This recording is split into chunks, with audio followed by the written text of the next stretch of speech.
I didn't find out in bed. I didn't walk in on her. There wasn't a lipstick stain or perfume I didn't recognize. No. I was fixing the damn garbage disposal. It was Monday evening, 6:27 p.m. Our kitchen sink was clogged again, third time this month, and she left me a sticky note that said, "Can you please fix it before dinner?" with a little smiley face that I now realize was probably sarcasm. So there I was, on the floor, half my arm deep in old lettuce and noodles, when her phone, the one she always left face down, buzzed on the counter. Once. Twice. Then a third time with a preview that lit up the screen. Last night was unbelievable. Again Friday. I blinked. Not because I misunderstood. I blinked because I did understand. Perfectly. You know that weird moment when something inside you shuts off without asking? That was me. I didn't yell. I didn't cry. I just stopped turning the wrench. My fingers got soft. My spine slumped. I stayed crouched next to the sink, listening to the gurgling pipes and feeling this cold, quiet kind of panic fill my chest. I didn't open the message. Not then. I didn't have to. Because that sentence, just 8 words, did what 10 years of marriage hadn't. It made the truth unmistakable. She had done it. With someone. Twice. In 1 week. And I couldn't stop thinking about how she used to tell me, always gently, always with that same condescending tone, that she just wasn't ready. Not yet. Sex isn't everything, Dwight. You're pressuring me. Do you want it? Or do you want me? I spent years apologizing for even bringing it up. Years. Every time I tried to explain how rejected I felt, how empty I was, how lonely it made me, she'd just sigh and say I was being dramatic, that I was turning love into a transaction. So I stopped asking. I stopped needing. I convinced myself that intimacy was a selfish demand, that love meant sacrifice, that maybe she was right, maybe I was broken for even wanting more. And now, here I was, soaking wet, smelling like sour broccoli. Reading that, a part of me still wanted to believe it wasn't what it looked like. So, of course, I tapped the message. I shouldn't have. What I saw next will stay with me forever. Not because it was graphic, not because it was cruel, but because it was so casual, so effortless. The message thread had no shame, no fear, no remorse. It was filled with emojis, inside jokes, plans, places, and then the line that made my stomach twist. Can't believe I waited this long, LOL. She waited? 10 years of telling me she couldn't, wouldn't. But now, with someone else, she couldn't wait? I don't know how long I sat there. Eventually, she walked in the door carrying Thai takeout and humming. I looked up at her, still crouched on the floor, and all I said was, "Who's Paul?" She froze. The bags hit the table. Her eyes locked on the phone. And then as she smiled, not an apology, a smirk. And in that tiny, hideous moment, I realized something I hadn't wanted to admit for a decade. This wasn't new. She hadn't slipped. She'd been waiting for me to give up. And now that I had, she was finally free. But I wasn't. Not yet. Because this story, it doesn't end here. It only starts at the garbage disposal. She didn't say anything right away. Just stared at me like I'd just caught her rearranging the silverware drawer instead of discovering a decade-long betrayal. Then she tilted her head and gave me this expression. I can't even call it guilt. It was more like someone realizing they'd left the stove on. Mild inconvenience, not heartbreak. She walked past me without a word, put the Thai food on the counter, and said over her shoulder, "You want the green curry or the drunken noodles?" I remember blinking a few times, thinking I must have misheard her. That maybe I was hallucinating. That somehow, "Who's Paul?" translated to "What's for dinner?" in her universe. But no, she just kept unpacking food, moving around the kitchen like it was any other Monday night. So I stood up, hands still dripping from the disposal, and said it louder. "Who is Paul?" She finally turned around, arms crossed, and sighed. "Dwight, I didn't mean for you to find out this way." Oh, so she did mean for me to find out. Just not while I had potato peels on my sleeves. I asked her if it had been going on for a while. She shrugged and said, "What does a while even mean anymore?" That's when I felt the ground beneath me shift in a way I'd never felt before. Not when we lost my dad. Not when I got laid off in 2020. This was a different kind of collapse, a slow, internal collapse, where your body's still upright, but your soul is already curled up in a corner somewhere, holding its knees. She walked over and, swear to God, touched my arm.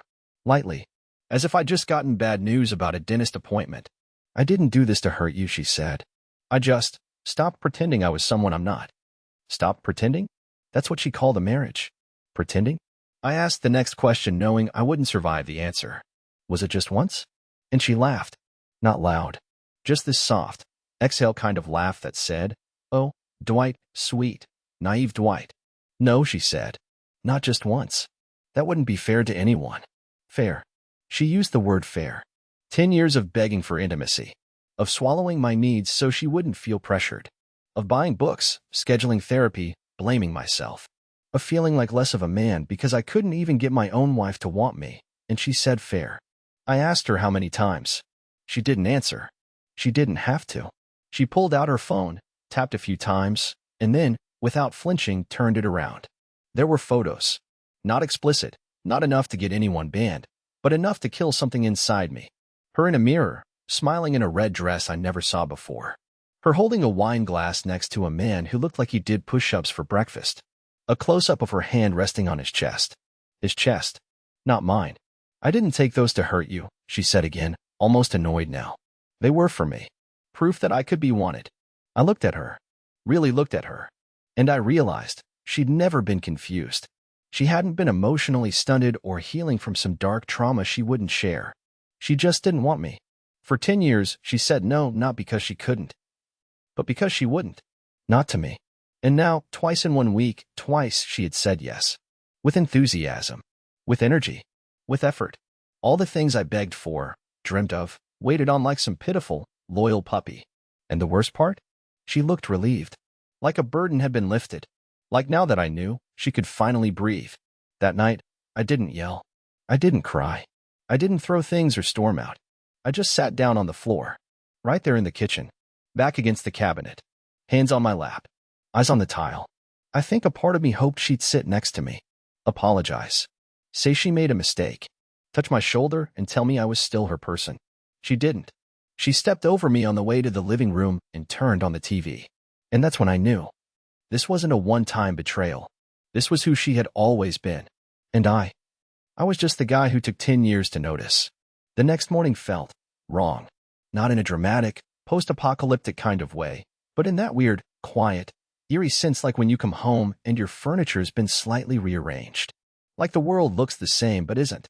I woke up on the couch, back stiff, mouth dry, and for a second, I had the insane thought that maybe I just dreamed it all. Maybe the messages, the photos, the coldness in her voice, maybe none of it happened.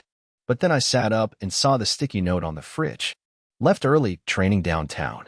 Don't forget to take the trash out. That stupid smiley face again. The one she used to sign every note for 10 years, grocery lists, birthday cards, you name it. And now it just felt like a knife dipped in bubblegum. Sweet, cheerful, and quietly slicing through me. I walked around the house like a ghost. Our house. The one I'd refinanced so she could start her home pottery business 2 years ago. The one I painted myself while she was out of town visiting her sister. Every corner I passed reminded me of some moment I'd clung to like it mattered. The throw blanket she always tucked around her feet during winter movie nights. The fake plant we argued about for 3 weeks because she insisted real ones were too needy. The kitchen drawer that jammed, and how I never fixed it, because she always said, "It's charming, like us." But we weren't charming. We weren't us. We were a carefully maintained illusion I fed for a decade, while she quietly waited for the moment she could tear it all down without looking like the villain. I stood in front of the bathroom mirror and looked at myself for a long time. Puffy eyes. Messy hair. Stupid Star Wars t-shirt she gave me 5 Christmases ago.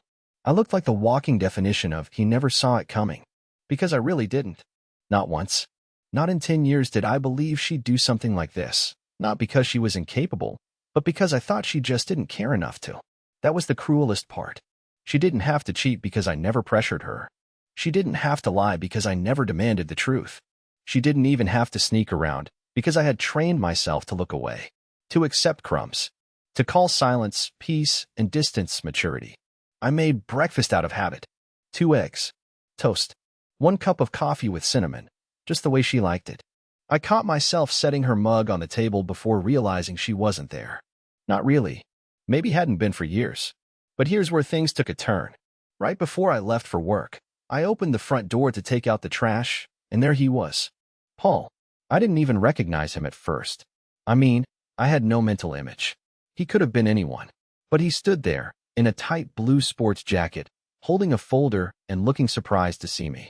Not nervous, not guilty, just surprised, as if I was the one intruding. "Hey," he said with a nod. "Dwight, right?" It felt like someone punched my name into my chest. "You're Paul." He glanced down at the folder, then back at me. "Yeah, Marlene didn't say you'd be home this morning." No, of course she didn't. She probably assumed I'd be gone, at work, or too destroyed to function. Maybe she told him I was staying with a friend. Maybe she just didn't care. I asked what he was doing here. My voice cracked like I hadn't spoken in years. He didn't flinch. "She left a sketchbook in my car. Said it was important." That word. Important. I almost laughed. So I stepped aside. "Go ahead," I said flatly. He walked past me like he belonged. Like this was a delivery, not the ghost of an affair invading my home. He didn't even look around. Just walked down the hall like he'd been there before. Like he knew exactly which room was hers. Which drawer. Which corner she kept her little brushes in. I stood there at the door, frozen, while this man retrieved something from my wife's workspace like it was a casual errand. And then, before leaving, he turned and said something I still haven't decided was cruel or clueless. "You seem like a decent guy, Dwight. I hope you guys can work through this." Work through this? Work through what? Through the years she shut me out? Through the week she opened herself to him twice? Through the silence that followed? I didn't say anything. I just watched him walk out the door, down the steps, into a white car I'd never seen before but instantly hated. When he drove away, I didn't feel rage. Not yet. That would come later. What I felt was smaller, colder, something I couldn't name at the time. But I can now. It was the feeling of being completely replaceable. And in that moment, standing alone in my own doorway, watching the man who touched my wife carry a piece of her away, I understood something I wish I'd never learned. You don't lose someone all at once. You lose them in pieces, quietly, while you're making breakfast, fixing sinks, taking out the trash, until one morning, someone else shows up to collect what's left of them. And you're the only one surprised. That night, I didn't go home. I drove around aimlessly for over 4 hours, just circling neighborhoods I didn't recognize, sipping stale gas station coffee that burned my tongue, trying to find a version of reality where this wasn't happening, where my marriage wasn't already dead and stiff, its limbs twitching from muscle memory while I clung to it, thinking it could still be revived. I parked near a quiet dog park, rolled down the window, and stared at a rusty trash bin for 20 straight minutes. I think I was afraid that if I went back home, I might lose what little I had left, whatever tiny sliver of dignity hadn't already been peeled away and thrown into that garbage disposal I never finished fixing. When I finally did return around midnight, her shoes were gone from the hallway. Her phone charger too. The bathroom door was open, her toothbrush missing. But the lights in the living room were still on. And I noticed she'd left one of her old scarves on the couch, like a ghost had tossed it there on her way out. No note. No goodbye. Not even the damn smiley face this time. The next morning, I called in sick. Not because I was sick, but because I couldn't bring myself to speak to another human being without breaking down. I'd become a raw nerve in khakis. I showered, shaved, made coffee out of habit again. And then, for the first time in 10 years, I opened her laptop. Not because I wanted to spy. Not because I was hoping for secrets. Because I needed something, anything, that would help me understand who she really was. Because the version of Marlene I'd built in my head, that person didn't exist anymore. Maybe she never had. The laptop wasn't password protected. I wish it had been. That would have stopped me from seeing what came next. At first, it was nothing special. Email tabs, online receipts, Pinterest boards filled with ugly ceramic mugs and indoor herb gardens. But then I found the group chat. Friday Girls. That's what they called themselves. Her and 3 other women I'd met multiple times over the years. Lisa, Carmen, Brenna. I scrolled back. Weeks. Months. They'd known. All of them. They knew about Paul. They encouraged it. They even celebrated it. One message from Lisa still burns like acid behind my eyes. Finally. You deserve this, March. 10 years of Iceboy Dwight. I'd be a nun by now. Iceboy. That's what they called me. Iceboy Dwight. Another message from Carmen. Twice in 1 week. Who are you and what did you do with our Virgin Queen? Face with tears of joy fire. And Marlene's reply? Just making up for lost time, babes. I'm done living like a ghost. A ghost. That's what I was to her. Not a husband. Not a man who waited patiently for her to feel safe. Not someone who built a quiet life out of compromise and sacrifice. Just a shapeless, faceless shadow she drifted past on her way to rediscovering herself. And the part that broke me completely? They were planning a dinner. A celebration. Friday night. At Lisa's place. To toast to freedom. Freedom from what? From me? From the life I'd carved around her needs, her moods, her silences? From the safety and stability she once said made her feel secure? I closed the laptop. My hands were shaking. My pulse was loud in my ears. I was still in my robe, still barefoot, still too stunned to cry. That moment was beyond tears. It was the moment where pain goes quiet. Where your body doesn't even bother to resist anymore because it's too tired, too worn, too shattered to care. She was never alone in this. She had cheerleaders, an audience, a backstage pass to a new life with people who applauded as she burned down the old one. And me? I had cereal. I opened the cupboard, poured some stale flakes into a bowl, and sat at the table like I wasn't falling apart from the inside out. I was the guy eating cereal while his wife was off somewhere planning a party to honor his erasure. And the thing that hurt most wasn't the cheating. It was knowing I was the only one surprised. That everyone else, her friends, her new lover, maybe even her barista, had known this was coming. Everyone, except the man she'd been saying no to for a decade.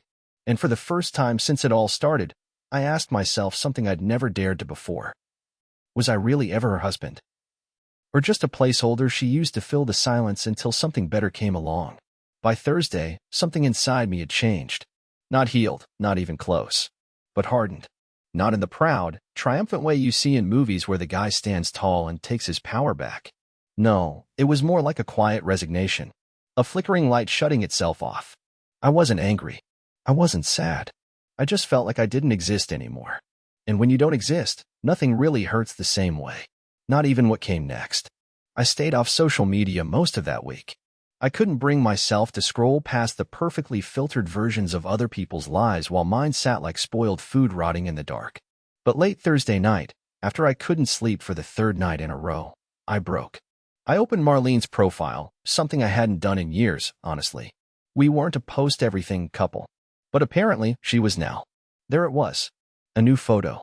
Marlene in a black dress I'd never seen before, not hung in her closet, not mentioned in any conversation. She stood in front of a mirror, lips slightly parted, holding a glass of white wine. No caption. Just a trail of heart emojis and fire icons from her Friday girls. And one comment, from Paul, that twisted the knife even deeper. Knew you had it in you. Can't wait for tomorrow. Tomorrow. Friday. The party. They were really going through with it. I stared at that photo until my phone screen dimmed. I felt sick. I knew what I had to do, not out of spite, not to get revenge, but because I couldn't breathe unless I stopped pretending this was something I could just survive passively. I needed to see it with my own eyes. The full extent of it. The version of her that never existed in our marriage but was suddenly flourishing now. So I called Brenna.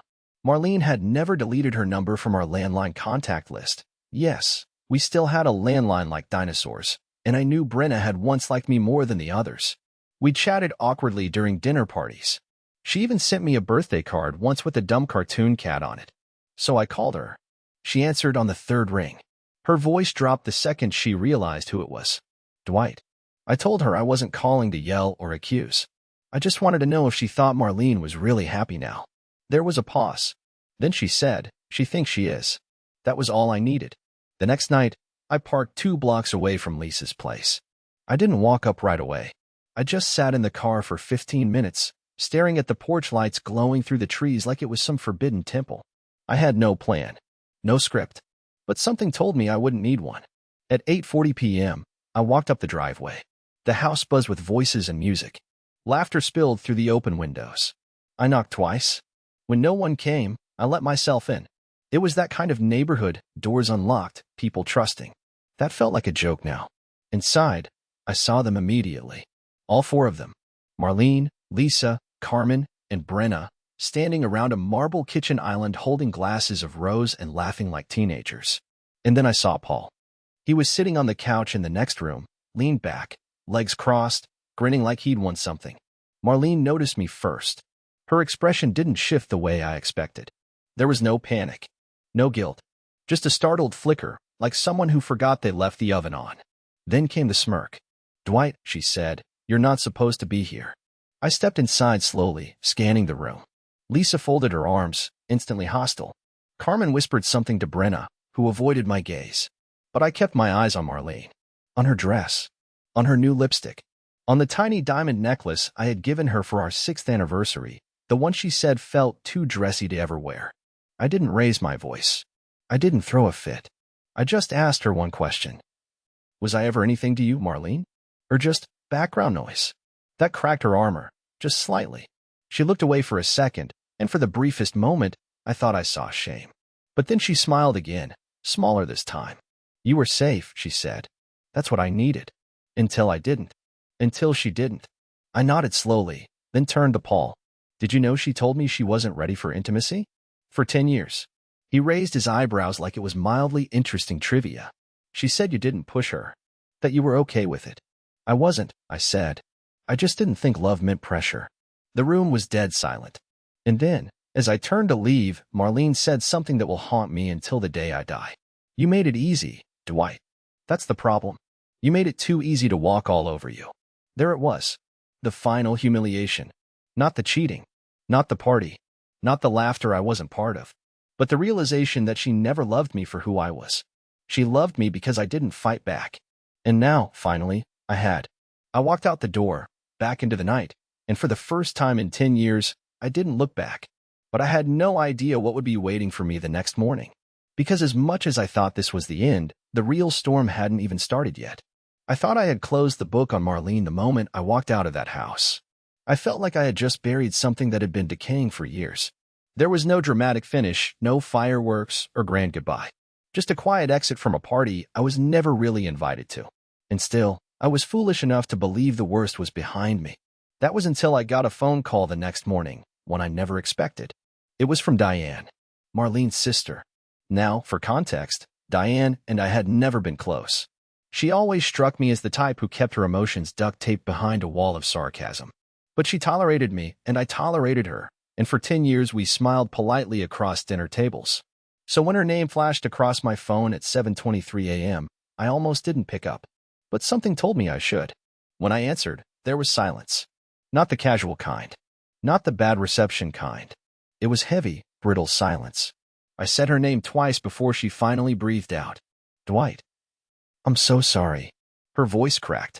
I sat up on the couch, instantly alert. Diane? What's going on? I just found out. About Paul. About the party. About everything.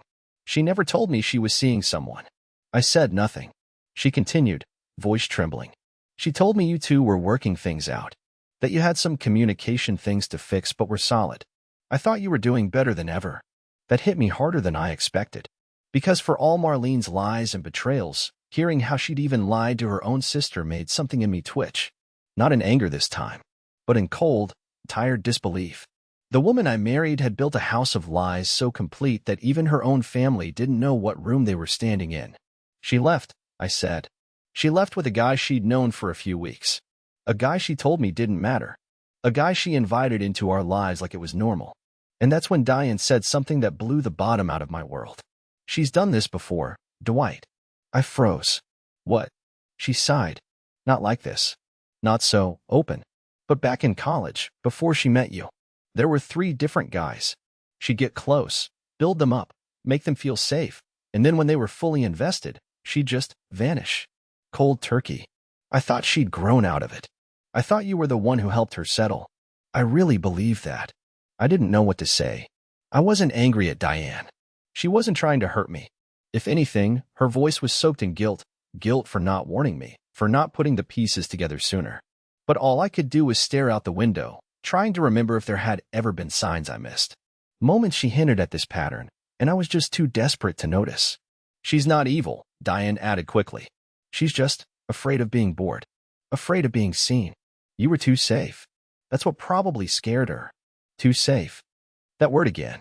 I ended the call gently, told Diane it wasn't her fault, and thanked her for telling me. But once I hung up, I sat in the same spot for over an hour, staring at the muted TV screen while my own life played on a loop inside my head. I remembered our 7th anniversary dinner. I'd saved up to take her to this quiet place by the river, made sure we had the same table we had on our honeymoon. I even printed out the menu from our first date. She smiled politely. Said it was sweet. Barely touched her food. Said she had a migraine.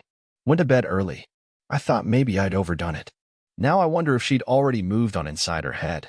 I remembered the trip to the mountains that I booked solo after she refused to go. I'd asked her 3 times. Told her we needed time alone. She said she had too much work. When I came back, she was in better spirits than usual. Talkative. Rested. I thought the break had helped. Now I think Paul might not have been the first. And then there was the day she broke down crying after a therapy session, claiming she didn't know how to love properly. I held her for an hour. Whispered that I wasn't going anywhere. That love didn't need to look perfect. That I'd wait forever if I had to. Forever. What a joke. Around noon, I opened my inbox. I don't even know why. Maybe part of me was hoping for a message from her. A long explanation. Something real. Instead, I found a forwarded email from our old couple's therapist. Not even addressed to me directly. Just a copy of Marlene's request to cancel all future sessions with a note. We've decided to take space and prioritize our individual paths. I hadn't decided anything. She did. She didn't leave a note. She didn't send a message. She didn't even bother telling our therapist the truth. She just erased me with administrative efficiency. And that's when I realized this wasn't about another man. It wasn't even about Paul. It was about escape. She had treated our life together like a tight sweater she couldn't wait to peel off. And now that she had, she didn't feel guilt. She felt free. But I wasn't free. I was still there, in the empty house, surrounded by quiet memories and unpaid bills. And the one thing that haunted me most wasn't the cheating, or the betrayal, or even the lies. It was the feeling that she never intended to say goodbye. She just planned to disappear. And in her mind, I wasn't someone she had to leave. I was someone she assumed would never follow. Saturday came, and I still hadn't heard a word from her. No texts. No calls. No, I'm sorry, or can we talk? Not even a sarcastic emoji. It was as if I had never existed. I guess that was the most surreal part, realizing how easily someone can pretend you were never part of their story. I'd spent a decade picturing her as a slow-healing soul, someone guarded and complicated. Yes, but ultimately kind. That illusion was dead now. And still, I wasn't ready for what happened next. I had no idea there was another shoe waiting to drop. A second man. A second yes. It started when I went to the grocery store that afternoon. The same store we'd gone to every Sunday. The same spot where we used to argue about oat milk brands and what counted as a real dinner. I should have gone to a different one, but muscle memory is cruel. I just wanted to pick up a few things, make something hot, and pretend I had a routine again. That's when I saw them. Not Paul. Someone else. A tall guy in a navy jacket and a cap, standing too close to her in the frozen foods aisle. They were laughing loudly, and not the polite kind of laughter people do in public. The kind you share when you've already crossed certain lines. She touched his arm. He touched her waist. They leaned in. She whispered something in his ear, and he smiled like he knew every inch of her. I felt my knees go soft. I ducked behind a cereal display and watched like a coward. But I couldn't look away. I thought Paul was the betrayal, the final insult. But here she was, 3 days later, with someone new. No guilt. No hesitation. Like she had changed identities overnight. Like I had been a bridge, not a partner. Something she walked across on her way to rediscovering herself. I followed them out, hiding behind a row of parked cars like some tragic parody of a private investigator. They didn't even glance around. She kissed him beside his truck before they both climbed in and drove off. I stood there for 10 minutes after they were gone, in the middle of the parking lot, holding a half-empty shopping basket, wondering if I'd gone insane, wondering if any part of our life had ever been real.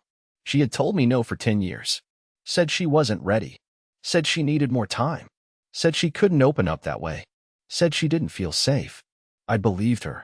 I'd swallowed every disappointment, every silent night, every brushed-off gesture, every birthday that ended with a side hug.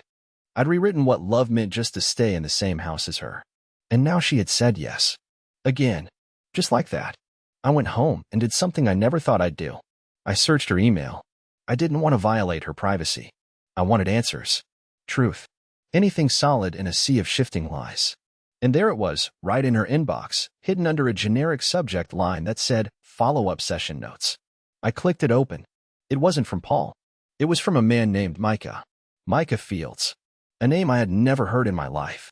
Inside the email was a string of back-and-forth replies about weekend therapy intensives. But they weren't real therapy appointments. The language was vague, flirty. He wrote things like, "Last night unlocked something wild in you. Looking forward to seeing how much further you'll go." She replied, "Don't tempt me, you already broke every rule on Tuesday." Tuesday, the day she came home late and said she was helping a friend sort through grief. I had bought her a heating pad and made her tea that night. She said she had a headache. I read the email again. My chest buzzed like I'd swallowed static. Paul wasn't a one-time lapse. He wasn't a mistake. He was just the first. And this Micah guy was something else entirely. A parallel story. Another secret woven into her double life. Suddenly it all made sense. The emotional distance. The hollow kindness. The way she'd recently started working late on random weeknights. The phone turned face down. The quick glances when messages popped up. I thought I was being paranoid. But the truth was so much worse than paranoia. The truth was organized, intentional, and deliberate. I didn't know who she was anymore. Actually, no, that's not true. I knew exactly who she was. It was me I didn't recognize. Because somehow, I had become the kind of man who stayed through this. Who waited through this. Who rationalized and softened and excused betrayal as if I somehow earned it by being too available. Too quiet. Too understanding. Too safe. I closed her laptop, went to the bathroom, and looked at myself in the mirror again. But this time, I didn't see the man who waited. I saw the man who finally understood that he was never waiting for her to choose him. He was waiting for himself to stop waiting. And tomorrow, that wait ends. Because I have one more thing left to do. Not for revenge. Not for drama. But for the dignity I forgot I still had. Sunday morning came quietly. No storm. No shouting. Just sunlight bleeding through the curtains and the sound of the neighbor's lawnmower a few houses down. I woke up early, not because of stress or insomnia this time, but because I was ready. For the first time in weeks, maybe months, there was clarity in the air. Not peace, exactly, but something close. Like the aching silence right after a long storm, the kind where everything still feels soaked, but you can finally breathe. I didn't text her. I didn't ask questions. I didn't draft a final message begging for closure. Because I didn't need one anymore. The truth had done what all her excuses, smiles, and deflections couldn't. It had broken the last remaining illusion that kept me stuck. She was never coming back, not in the way I needed her to. And the man I had become in those 10 years? He wasn't coming back either. And that was the best thing that could have happened to me. I packed up everything that reminded me of her. Not angrily. Not frantically. Just calmly, methodically. Her books, her scarves, her favorite mugs, the candles she liked but never burned. I placed them in a few labeled boxes and dropped them off at her sister Diane's place later that afternoon. Diane hugged me at the door. She said I deserved better. And for the first time, I actually believed her. On the way home, I took a different route. Passed by the park we used to visit. I didn't stop. Didn't look too long. Just drove. Let it pass behind me like it needed to. And when I got home, I finally did something that had been sitting in the back of my mind all week. I took out the old dresser in our bedroom, the one I built for her when we moved in. It had been falling apart for years, drawer runners sticking, one leg slightly shorter than the others. She always said we should throw it out, but I kept it. Not because I liked it, but because it was the first thing we ever assembled together. A symbol, I guess. A useless, stubborn symbol. I took it apart piece by piece. No tears. No hesitation. When it was gone, I moved the bed to the opposite wall, changed the lighting, added a small shelf where I put a photo of me and my parents, a picture I hadn't looked at in years. It felt like I was reclaiming space. Not just the bedroom, but myself. Then came Monday. I showed up to work early for the first time in months. My manager, a guy named Cliff, gave me this surprised look and offered a half-joking someone's turning over a new leaf. I smiled and said, yeah, something like that. At lunch, instead of hiding in my usual corner with a sandwich and earbuds, I sat with Rebecca from accounting. She's always been kind, even when I was too distracted to notice. She asked how I was doing. I told her, honestly, it's been rough, but I think I'm on the other side now. She smiled, not in pity, but in that sincere way people do when they actually see you. When they recognize you're trying. We talked for almost an hour. Not about Marlene. Not about heartbreak. Just music, and food, and which of the vending machines was cursed. It was the first time in years I felt like me again. That night, I came home, made myself a real dinner, not cereal, not toast. I sat at the table, not the couch. Played some music, left the lights on. I even laughed at something on the radio, and it wasn't fake. It bubbled out naturally, like my body remembered how to feel good for no reason. And right before bed, I stood in front of the bathroom mirror one more time. Same face, same tired eyes. But something was different. Not stronger, maybe not even wiser, but present. And that's when I realized I wasn't rebuilding what I lost. I was building something new. For myself. Not for Marlene. Not for revenge. Not to prove I was worthy. But because I finally remembered I am. That night, as I turned out the light, I whispered something into the dark. Not for anyone to hear, just for me. Goodbye, Marlene. And in that moment, it wasn't sadness I felt. It was relief. Because I was finally living in a home that no longer belonged to a ghost, and a life that was, for the first time in years, mine.